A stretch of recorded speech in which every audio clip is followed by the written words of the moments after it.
Quel matos en Lightwind en wingfoil?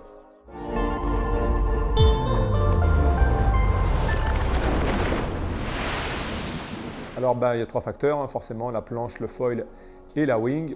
Alors je dirais que la wing, on a pas mal de surface maintenant qui s'approche des 6 mètres carrés, ce qui reste en général un bon compromis en taille moyenne pour le Lightwind, parce que ça va permettre de s'adapter à peu près à tous les gabarits, à tous les niveaux de technicité.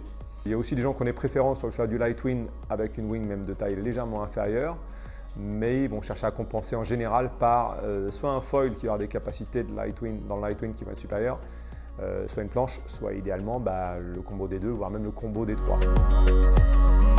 On va dire qu'avec une wing autour des 5 mètres carrés, on va faire une moyenne entre 5-6 mètres carrés, et avec un foil.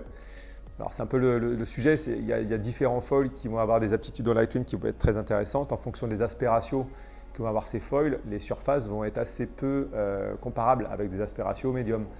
Donc on peut considérer que sur un aspératio médium, donc un aspératio en dessous des 8, il faut considérer qu'un bon foil de Lightwind sera souvent autour des 1006, 1007, potentiellement un peu plus. Et par contre, concernant les aspératios bien plus élevés, l'exemple du Puron 100, je pense qu'un bon exemple, c'est un foil qui fait 1,10 m d'envergure, donc on aura des aptitudes dans le vent léger qui vont être excellentes.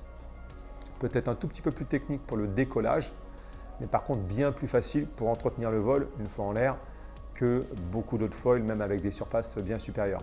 Donc c'est toujours un peu ce ratio aptitude au décollage versus finesse de glisse et sensation en vol qu'il va falloir rechercher en fonction de son niveau.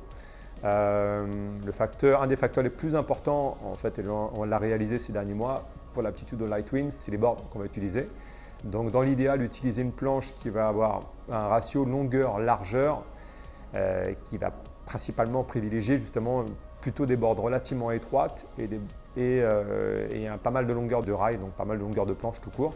Pour tous ceux qui ont l'occasion de se procurer une board type Downwind, type Blackbird, c'est clairement le compagnon idéal pour toutes les sessions de Lightwind, c'est vraiment un game changer.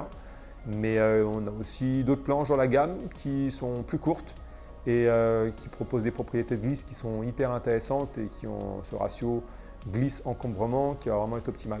Je pense notamment au Fly pour différents litrages, la 6.0, mais aussi les 5.8, 5.4, etc. Qui gardent un petit peu de longueur tout en restant relativement étroite. C'est ce qui va permettre de générer une aptitude au décollage qui sera supérieure à foil égal et à taille de wing égale. Bien sûr, bosser sa technique en Lightwind, ça va être hyper intéressant. Strapper, pas strapper, pas mal de gens ont compris qu'il pouvait être intéressant parfois de ne pas être strappé, même pour ce genre de conditions, même si l'ajout d'un strap, particulièrement du strap avant, peut aider.